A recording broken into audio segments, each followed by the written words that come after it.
I'd say that the Royal Rumble was a massive success. We saw the right winners with Cody Rhodes and Rhea Ripley coming out on top, earning a title match for WrestleMania 39 in Hollywood. The Bray Wyatt match was actually ass, and nobody really cared about the Raw Women's title match.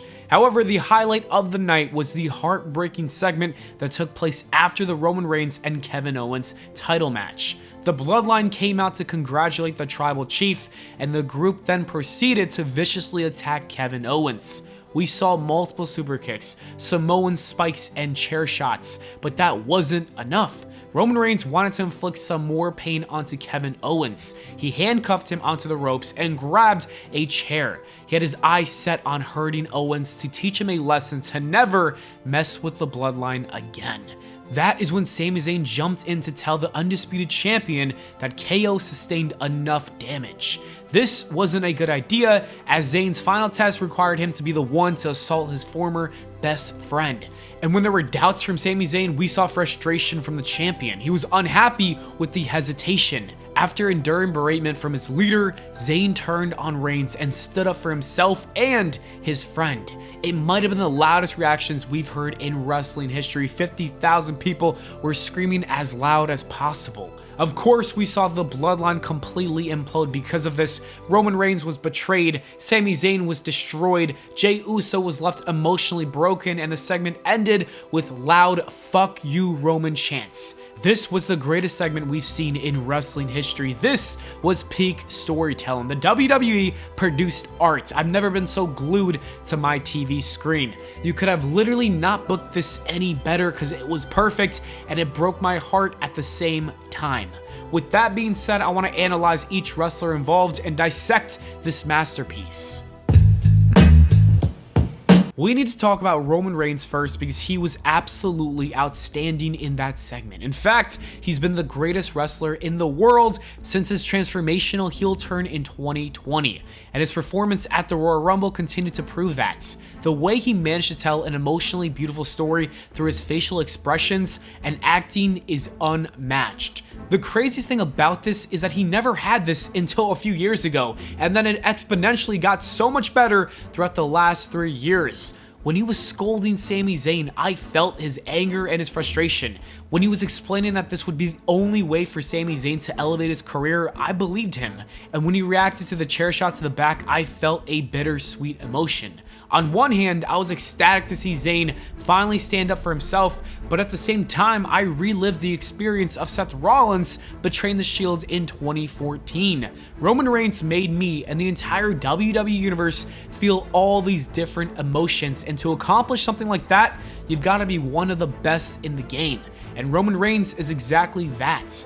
This storyline is generational. I really think that this run in the last few years, along with this masterpiece of the storyline, makes a strong case for Roman Reigns being the GOAT. I really believe that. On top of that, I think he's the best heel in the business. Roman Reigns reached a level where he doesn't resort to cheap heat. This was just pure evil demonstrated by him that resulted in a ton of boos from the audience. He is the best wrestler, he's the best heel in the business today, and he's going to finish his career as one of the best to ever do professional wrestling.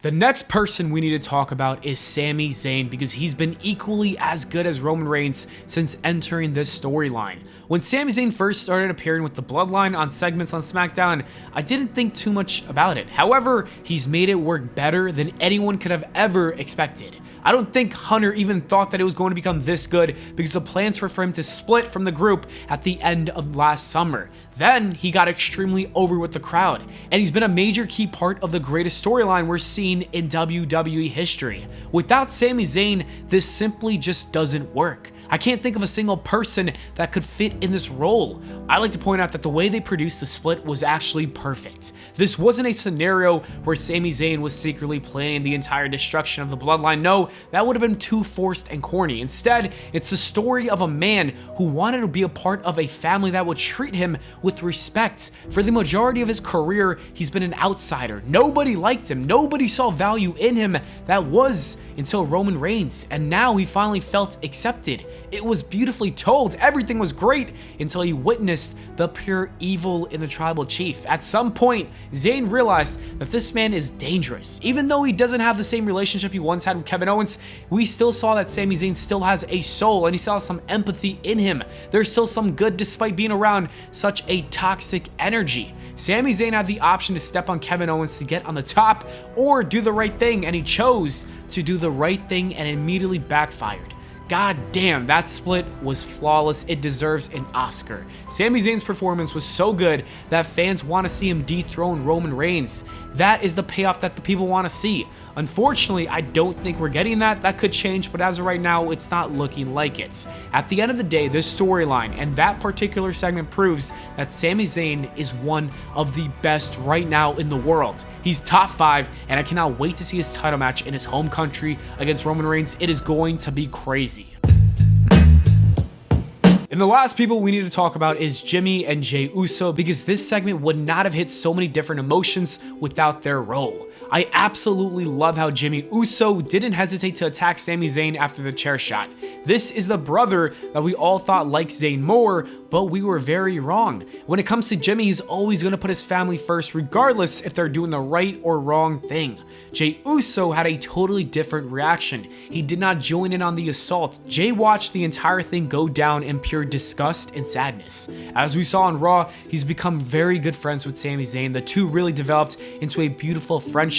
You know what? I'll take that back. They bloomed into a brotherhood. It even goes deeper than that. This was also a reminder of the manipulation that Roman Reigns utilized on himself in 2020. It brings back even more memories when you consider that it was done against the same person at the time, Kevin Owens. Jey Uso saw himself in Sami Zayn, and that's why he walked out crying without participating. He remembers what Roman Reigns did to him. He understands the emotional pain that Sami Zayn was suffering in that moment. And honestly, I'd love to see Jey Uso finally beat Roman Reigns too. This could be the payoff to the main event Uso storyline, and I would be very happy with that decision.